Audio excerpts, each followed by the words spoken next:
Hello students, ਅੱਜ ਆਪਾਂ study ਕਰਾਂਗੇ। ਆਪਣਾ ਅੱਜ ਦਾ ਟੌਪਿਕ ਕੀ ਹੈ? Function in JavaScript. ਕਿ ਜਾਵਾਸਕ੍ਰਿਪਟ ਵਿੱਚ ਫੰਕਸ਼ਨ ਕੀ ਹੁੰਦੇ ਆ? ਇਹ function is a set of statement that take input to some specific computations and produces output. ਇੱਕ ਫੰਕਸ਼ਨ ਕੀ ਹੁੰਦਾ? ਸਟੇਟਮੈਂਟਾਂ ਦਾ ਇੱਕ ਸਮੂਹ ਹੁੰਦਾ ਜੋ ਕੀ ਕਰਦਾ? ਇਨਪੁੱਟ ਲੈਂਦਾ, ਉਸ ਤੋਂ ਕੁਛ ਖਾਸ ਗਣਨਾ ਕਰਦਾ ਅਤੇ ਫਿਰ ਕੀ ਹੈ? ਆਊਟਪੁੱਟ ਪੈਦਾ ਕਰਦਾ। ਬੇਸਿਕਲੀ ਇਹ function is a set of statement that perform some task or does some computations and then return the result to the user. ਅਸਲ ਵਿੱਚ ਕੀ ਹੁੰਦਾ? ਇੱਕ ਫੰਕਸ਼ਨ ਸਟੇਟਮੈਂਟਾਂ ਦਾ ਇੱਕ ਸਮੂਹ ਹੁੰਦਾ ਜੋ ਕਿ ਕੁਝ ਕੰਮ ਕਰਦਾ ਜਾਂ ਆਪਾਂ ਕਹਿ ਦਈਏ ਕੁਝ ਗਣਨਾ ਕਰਦਾ ਅਤੇ ਫਿਰ ਜੋ ਵੀ ਉਹਦਾ ਰਿਜ਼ਲਟ ਹੁੰਦਾ ਉਹ ਯੂਜ਼ਰ ਨੂੰ ਵਾਪਸ ਰਿਟਰਨ ਕਰ ਦਿੰਦਾ। The idea is to put some commonly or repeatedly done task together and make a function so that instead of reading the same code again and again for different inputs we can call that functions।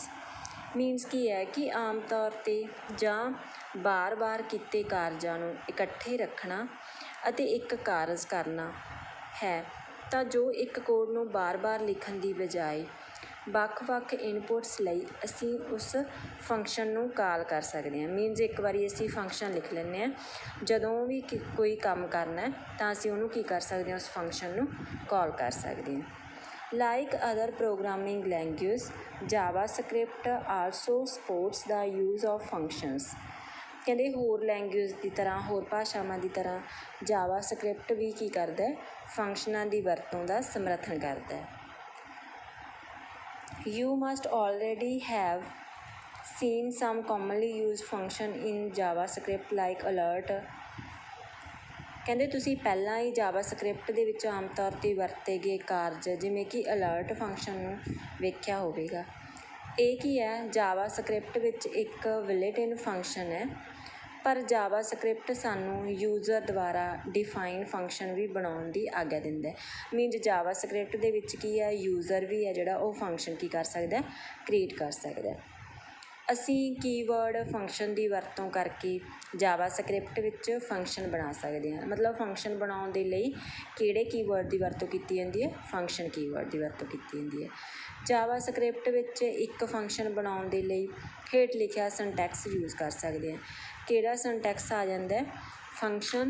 Function ਨੇਮ ਆ ਗਿਆ, ਉਸ ਤੋਂ ਬਾਅਦ ਇਹਦੇ ਵਿੱਚ parameter 1 2 so on ਹੋ ਗਿਆ, ਕਰਲੀ bracket start, ਫਿਰ ਫੰਕਸ਼ਨ ਦੀ ਬਾਡੀ ਆ ਗਈ, ਫਿਰ ਬ੍ਰੈਕਟ ਕੀ ਹੋ ਗਿਆ? ਬੰਦ ਹੋ ਗਿਆ।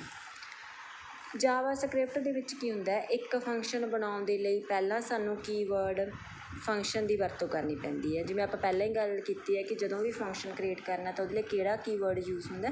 ਫੰਕਸ਼ਨ ਕੀਵਰਡ ਯੂਜ਼ ਹੁੰਦਾ। ਉਸ ਤੋਂ ਬਾਅਦ ਕੀ ਹੁੰਦਾ? ਫੰਕਸ਼ਨ ਦੇ ਨਾਮ ਨਾਲ ਵੱਖ ਕਰਕੇ ਅਤੇ ਬ੍ਰੈਸਿਸ ਦੇ ਅੰਦਰ ਪੈਰਾਮੀਟਰ ਕਰਲੀ ਬ੍ਰੇਸ ਦੇ ਅੰਦਰ ਫੰਕਸ਼ਨ ਦਾ ਹਿੱਸਾ ਫੰਕਸ਼ਨ ਦੀ ਬਾਡੀ ਹੈ। ਮੀਨਜ਼ ਫੰਕਸ਼ਨ ਲਿਖ ਕੇ ਫੰਕਸ਼ਨ ਦਾ ਨੇਮ ਦਿੱਤਾ ਹੈ, ਉਸ ਤੋਂ ਬਾਅਦ ਉਹਦੇ ਵਿੱਚ ਪੈਰਾਮੀਟਰ ਦਿੱਤੇ ਹੈ, ਉਸ ਤੋਂ ਬਾਅਦ ਉਹਦੀ ਫੰਕਸ਼ਨ ਦੀ ਜਿਹੜੀ ਬਾਡੀ ਹੈ ਉਹ ਦਿੱਤੀ ਹੈ। ਹੁਣ ਆਪਾਂ ਗੱਲ ਕਰਦੇ ਹਾਂ ਫੰਕਸ਼ਨ ਡੈਫੀਨੇਸ਼ਨ ਬਾਰੇ ਕਿ ਫੰਕਸ਼ਨ ਦੀ ਡੈਫੀਨੇਸ਼ਨ ਕੀ ਹੈ।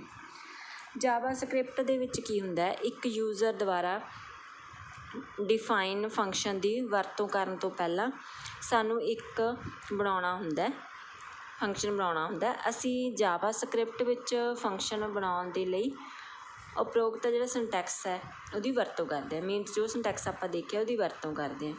ਕਿਸੇ ਫੰਕਸ਼ਨ ਡੈਫੀਨੇਸ਼ਨ ਨੂੰ ਕਈ ਵਾਰੀ ਕੀ ਹੁੰਦਾ? ਫੰਕਸ਼ਨ ਡਿਕਲੇਰੇਸ਼ਨ ਜਾਂ ਫੰਕਸ਼ਨ ਸਟੇਟਮੈਂਟ ਵੀ ਕਹਿੰਦੇ ਹਨ। ਜਾਵਾਸਕ੍ਰਿਪਟ ਦੇ ਵਿੱਚ ਇੱਕ ਫੰਕਸ਼ਨ ਬਣਾਉਣ ਦੇ ਲਈ ਹੇਠ ਲਿਖੇ ਨਿਯਮ ਦਿੱਤੇ ਗਏ ਆ। ਜਾਵਾਸਕ੍ਰਿਪਟ ਵਿੱਚ ਜਦੋਂ ਫੰਕਸ਼ਨ ਬਣਾਉਣਾ ਉਹਦੇ ਕੁਝ ਨਿਯਮ ਹੈ। ਫਸਟ ਕੀ ਹੈ? ਕਹਿੰਦੇ ਹਰ ਫੰਕਸ਼ਨ ਜਿਹੜਾ ਕੀਵਰਡ ਹੈ ਉਹ ਫੰਕਸ਼ਨ ਦੇ ਨਾਲ ਸ਼ੁਰੂ ਹੋਣਾ ਚਾਹੀਦਾ। ਸੈਕਿੰਡ ਕੀ ਆ ਜਾਂਦਾ? ਇੱਕ ਯੂਜ਼ਰ ਦੁਆਰਾ ਡਿਫਾਈਨ ਫੰਕਸ਼ਨ ਦਾ ਨਾਮ ਯੂਨੀਕ ਹੋਣਾ ਚਾਹੀਦਾ। मतलब ਜਿਹੜਾ ਯੂਜ਼ਰ ਡਿਫਾਈਨ ਕਰ ਰਿਹਾ ਫੰਕਸ਼ਨ ਉਹਦਾ ਨਾਮ ਕੀ ਹੈ ਜਿਹੜਾ ਉਹ ਯੂਨੀਕ ਹੋਣਾ ਚਾਹੀਦਾ ਹੈ। ਥਰਡ ਕੀ ਆ ਜਾਂਦਾ ਹੈ, ਪੈਰਾਮੀਟਰਾਂ ਦੀ ਇੱਕ ਸੂਚੀ ਬ੍ਰੈਕਟ ਦੇ ਅੰਦਰ ਬੰਦ ਹੁੰਦੀ ਹੈ ਅਤੇ ਇਸ ਨੂੰ ਕੋਮੇ ਦੇ ਨਾਲ ਵੱਖ ਕੀਤਾ ਜਾਂਦਾ ਹੈ। ਮਤਲਬ ਜੋ ਆਪਾਂ ਪੈਰਾਮੀਟਰ ਦਿੰਦੇ ਹਾਂ ਉਹਨੂੰ ਕੋਮਿਆਂ ਦੇ ਨਾਲ ਤਾਂ ਵੱਖ ਕੀਤਾ ਜਾਂਦਾ ਅਤੇ ਉਹਨੂੰ ਲਿਖਿਆ ਕਿਹਦੇ ਵਿੱਚ ਜਾਂਦਾ, ਇੱਕ ਬ੍ਰੈਕਟ ਦੇ ਵਿੱਚ। ਕਰਲੀ ਬਰੇਸ ਦੇ ਅੰਦਰ ਫੰਕਸ਼ਨ ਦੀ ਬਾਡੀ ਨੂੰ ਕੰਪੋਜ਼ ਕਰਨ ਵਾਲੀ ਸਟੇਟਮੈਂਟਾਂ ਦੀ ਲਿਸਟ ਹੁੰਦੀ ਹੈ। ਮਤਲਬ ਜੋ ਫੰਕਸ਼ਨ ਦੀ ਬਾਡੀ ਹੁੰਦੀ ਆ ਉਹਨੂੰ ਕਰਲੀ ਬਰੇਸਿਸ ਦੇ ਵਿੱਚ ਰੱਖਿਆ ਜਾਂਦਾ ਹੈ। ਹੁਣ ਉਪਰੋਕਤ ਐਗਜ਼ਾਮਪਲ ਦੇ ਵਿੱਚ ਅਸੀਂ ਕੀ ਕੀਤਾ, ਐਗਜ਼ਾਮਪਲ ਦੇਖੀਏ ਜਿਵੇਂ ਉਹਦੇ ਵਿੱਚ ਕੀ ਹੈ, ਕੈਲਕ ਐਡੀਸ਼ਨ ਨਾਮਕ ਇੱਕ ਫੰਕਸ਼ਨ ਬਣਾਇਆ। ਇਹ ਫੰਕਸ਼ਨ ਕੀ ਹੈ, 2 ਨੰਬਰਾਂ ਨੂੰ ਪੈਰਾਮੀਟਰ ਵਜੋਂ ਸਵੀਕਾਰ ਕਰਦਾ ਹੈ ਅਤੇ ਇਹਨਾਂ ਦੋਵਾਂ ਸੰਖਿਆਵਾਂ ਦੇ ਜੋੜ ਨੂੰ ਵਾਪਸ ਕਰਦਾ ਹੈ। ਮੀਨਜ਼ ਇਹਦੇ ਵਿੱਚ 2 ਸੰਖਿਆਵਾਂ ਦੇ ਜੋੜ ਕਰਨ ਤੋਂ ਬਾਅਦ ਕੀ ਹੈ, ਜਿਹੜੀ ਵੈਲਿਊ ਆ ਉਹ ਰਿਟਰਨ ਕੀਤੀ ਗਈ ਹੈ। ਹੁਣ ਆਪਾਂ ਨੈਕਸਟ ਗੱਲ ਕਰਦੇ ਹਾਂ ਫੰਕਸ਼ਨਸ ਪੈਰਾਮੀਟਰਸ ਬਾਰੇ।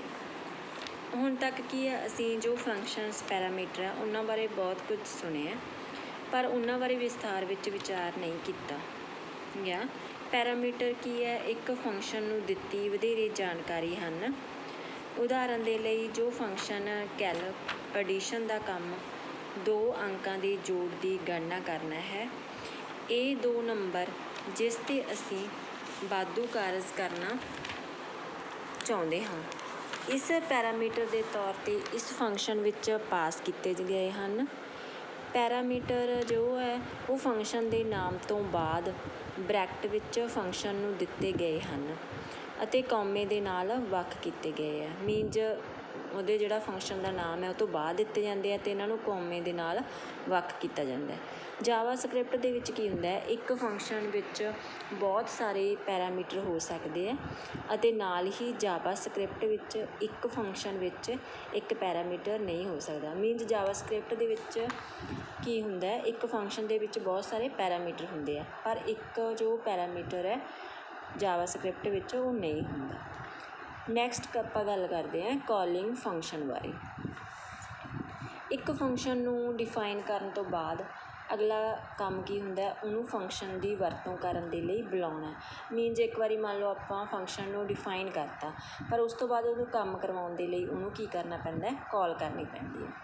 ਅਸੀਂ ਅੰਤ ਵਿੱਚ ਪੈਰੇਨਿਕਸ ਅਤੇ ਅਰਧਕੋਲਨ ਦੇ ਵਿਚਕਾਰ ਜੋ ਜੁੜੇ ਪੈਰਾਮੀਟਰ ਦੇ ਵੈਲਿਊ ਦੇ ਨਾਲ ਵੱਖਰੇ ਫੰਕਸ਼ਨ ਨਾਮ ਦੀ ਵਰਤੋਂ ਕਰਕੇ ਇੱਕ ਫੰਕਸ਼ਨ ਨੂੰ ਕਾਲ ਕਰ ਸਕਦੇ ਹਾਂ। ਨੈਕਸਟ ਆਪਾਂ ਗੱਲ ਕਰਦੇ ਹਾਂ ਰਿਟਰਨ ਸਟੇਟਮੈਂਟ ਬਾਰੇ। ਕੁਝ ਅਜਿਹੀਆਂ ਸਥਿਤੀਆਂ ਹੁੰਦੀਆਂ ਜਦੋਂ ਅਸੀਂ ਕੁਝ ਕਾਰਜ ਚਲਾਉਣ ਤੋਂ ਬਾਅਦ ਇੱਕ ਕਾਰਜ ਤੋਂ ਜਾਂ ਇੱਕ ਫੰਕਸ਼ਨ ਤੋਂ ਕੁਝ ਵੈਲਿਊ ਨੂੰ ਵਾਪਸ ਕਰਨਾ ਚਾਹੁੰਦੇ ਹਾਂ। ਮੀਨਜ਼ ਜਦੋਂ ਆਪਾਂ ਕਿਸੇ ਤੋਂ ਕੰਮ ਫੰਕਸ਼ਨ ਤੋਂ ਕੰਮ ਕਰਵਾ ਲਿਆ ਤਾਂ ਉਹਦੀ ਜਿਹੜੀ ਵੈਲਿਊ ਆ ਉਹਨੂੰ ਵਾਪਸ ਕਰਨਾ ਹੁੰਦਾ। ਅਜਿਹੇ ਮਾਮਲਿਆਂ ਦੇ ਵਿੱਚ ਕੀ ਹੁੰਦਾ, ਅਸੀਂ ਜਾਵਾ ਸਕ੍ਰਿਪਟ ਦੇ ਵਿੱਚ ਰਿਟਰਨ ਸਟੇਟਮੈਂਟ ਦੀ ਵਰਤੋਂ ਕਰਦੇ ਹਾਂ। ਅਕਸਰ ਕੀ ਹੁੰਦਾ, ਜਾਵਾ ਸਕ੍ਰਿਪਟ ਫੰਕਸ਼ਨ ਵਿੱਚ ਆਖਰੀ ਬਿਆਨ ਮੀਨ ਜਿਵੇਂ ਕੈਲਕ ਐਡੀਸ਼ਨ ਦੇ ਨਾਮ ਵਾਲੇ ਫੰਕਸ਼ਨ ਦੇ ਨਾਲ ਸਾਡੀ ਪਹਿਲੀ ਉਦਾਹਰਨ ਵੇਖੋ। ਇਹ ਫੰਕਸ਼ਨ 2 ਅੰਕਾਂ ਦੀ ਗਣਨਾ ਕਰ ਰਿਹਾ ਅਤੇ ਫਿਰ ਜੋ ਵੀ ਰਿਜ਼ਲਟ ਆਉਂਦਾ ਜਾਂ ਨਤੀਜਾ ਉਹਨੂੰ ਵਾਪਸ ਕਰ ਰਿਹਾ। ਰਿਟਰਨ ਸਟੇਟਮੈਂਟ ਦੀ ਵਰਤੋਂ ਕਰਨ ਦਾ ਜੋ ਸਿੰਟੈਕਸ ਆ ਉਹ ਸਭ ਤੋਂ ਕੀ ਹੁੰਦਾ, ਸੰਖੇਪ ਹੁੰਦਾ। ਮੀਨਜ਼ ਕੀ ਲਿਖਿਆ ਜਾਂਦਾ, ਰਿਟਰਨ ਵੈਲਿਊ। ਰਿਟਰਨ ਸਟੇਟਮੈਂਟ ਦੀ ਜਿਹੜੀ ਸ਼ੁਰੂਆਤ ਹੁੰਦੀ ਆ ਉਹ ਕਿਹੜੇ ਕੀਵਰਡ ਤੋਂ ਹੁੰਦੀ ਹੈ, ਰਿਟਰਨ ਕੀਵਰਡ ਤੋਂ ਹੁੰਦੀ ਹੈ ਜਿਸ ਨਾਲ ਅਸੀਂ ਇਸ ਤੋਂ ਵਾਪਸ ਜਾਣਾ ਹੁੰਦਾ। ਅਸੀਂ ਕੀ ਹੈ ਸਿੱਧੇ ਵੈਲਿਊ ਨੂੰ ਵਾਪਸ ਕਰਨ ਦੀ ਬਜਾਏ ਸਮੀਕਰਨ ਦੀ ਵਰਤੋਂ ਵੀ ਕਰ ਸਕਦੇ ਹਾਂ। ਮੀਨਜ਼ ਅਸੀਂ ਸਿੰਪਲ ਕੀ ਕਹਿ ਸਕਦੇ ਹਾਂ ਕਿ ਫੰਕਸ਼ਨ ਕੀ ਹੁੰਦਾ, ਇੱਕ ਸਟੇਟਮੈਂਟਾਂ ਦਾ ਸਮੂਹ ਹੁੰਦਾ ਜੋ ਇਨਪੁਟ ਲੈਣ ਤੋਂ ਬਾਅਦ ਗਣਨਾ ਕਰਦਾ, ਰਿਜ਼ਲਟ ਪੈਦਾ ਕਰਦਾ ਅਤੇ ਜਿਹੜਾ ਵੀ ਰਿਜ਼ਲਟ ਹੁੰਦਾ ਉਹ ਯੂਜ਼ਰ ਨੂੰ ਵਾਪਸ ਕੀ ਕਰ ਦਿੰਦਾ, ਰਿਟਰਨ ਕਰ ਦਿੰਦਾ।